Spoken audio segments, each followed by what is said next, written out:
Hey everyone, welcome back to Wake&Tech. Today in this episode, we will be learning how to redeem an Amazon gift card step by step. First of all, launch open the Amazon app on your device, or you can also go to amazon.com on a web browser. After you're inside the home page, log into your account, and then once logged in, click on the human icon at the bottom of the screen. Soon after you do that, scroll all the way down and look for a Redeem Gift Card button under Gift Card Balance option. On the next page, you can scan your claim code by tapping Scan Your Claim Code and then scan your card, or if you want to manually enter the claim code, go to the next field and type down your gift card information.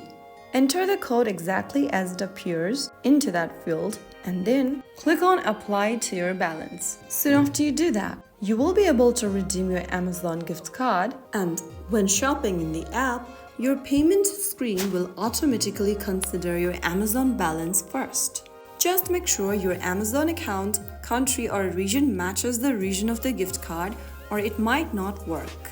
So that's how it's easily done. If you found the video helpful, don't forget to like, share and subscribe to the channel. I will see you again in the next video. Thanks for watching.